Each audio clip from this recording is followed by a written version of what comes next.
നമ്മുടെ സംസ്ഥാനത്ത് ജുഡീഷ്യൽ ഓഫീസേഴ്സിന് ജഡ്ജിമാർക്കടക്കം താമസിക്കാൻ വാടക വീട് വരുത്തി പോകണം. അപ്പോൾ വാടക വീടിന് പോകുക എന്ന് പറയുമ്പോൾ അതൊരു പ്രത്യേക ദയാവായ്പിന് ഇരയാകലാണല്ലോ. വീട് ഇദ്ദേഹത്തിന് അർഹതപ്പെട്ടതല്ല, മറ്റേയാൾക്ക് ദയുണ്ടെങ്കിലല്ലേ കൊടുക്കേണ്ടതായിട്ടുള്ളൂ.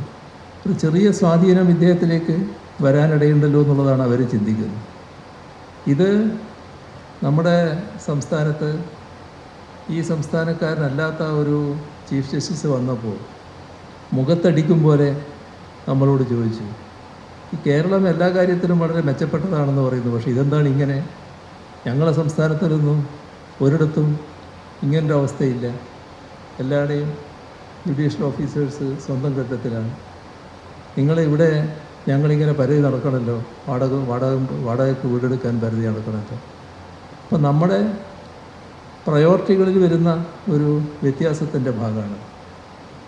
ഇപ്പോൾ സാധാരണ നമ്മുടെ നാട്ടിൽ ഈ നിലവിലുള്ള കാര്യത്തെ പറ്റിയാണ് ഇനി ഞാൻ പറയുന്നത്. വളരെ കൂടുതൽ സമയം എടുത്ത് പോകുന്നത് ശരിയല്ലല്ലോ. അതുകൊണ്ട് ഇപ്പം സകല വിധ സൗകര്യങ്ങളോടും കൂടി താമസിക്കുന്നവരാണ് മന്ത്രിമാർ എന്നാണല്ലോ സാധാരണ ജനങ്ങളൊക്കെ കണക്കാക്കുന്നത്.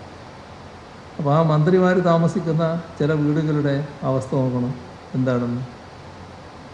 നിങ്ങൾ രാവിലെ ഇടേണ്ട ഷർട്ടൊക്കെ ഇപ്പോഴത്തെ കാലത്ത് എല്ലാവരും ഇസ്ത്രീയിട്ടൊക്കെ വെക്കുമല്ലോ. അങ്ങനെ വെച്ചു എന്ന് വിചാരിക്കുക. കുറച്ച് കഴിയുമ്പോൾ ഉണ്ടാവും അതിൻ്റെ മേലെ ഒരു വെള്ളം വരുന്നു. ഏതാ വെള്ളം? മരപ്പെട്ടി മൂത്രമൊഴിച്ചതാണ്. നിങ്ങൾക്ക് സ്വന്തം കിടപ്പുമുറിയിൽ ഒരു ഗ്ലാസ് വെള്ളം വിശ്വാസത്തിൽ ഇങ്ങനെ വെക്കാൻ പറ്റില്ല. അതെടുത്ത് കുടിക്കാൻ അടച്ച് തന്നെ വെച്ചിരിക്കണം. പിന്നെ എപ്പോഴാണ് ഈ സാധനം ഇതിനകത്ത് വീഴുക എന്നുള്ളത് സംശയിക്കേണ്ട അവസ്ഥയാണ്. അങ്ങനെയുള്ള എത്ര വീടുകൾ നമുക്കുണ്ട്. ക്ലിഫ് ഹൗസ് ഏതായാലും അങ്ങനെയുള്ള ഒന്നാണ്. ഈ പറഞ്ഞത് വേറെ എവിടെന്നെങ്കിലും കേട്ട അനുഭവമല്ല, എൻ്റെ അനുഭവത്തിലുള്ള കാര്യമാണ് പറയുന്നത്. നിങ്ങളെ ഈ തേച്ച് വെച്ച ഷർട്ടിനും മുണ്ടിലുമൊക്കെ ഈ പറയുന്ന മരപ്പെട്ടി മൂത്രം വന്നു വീഴും. അങ്ങനൊരവസ്ഥ.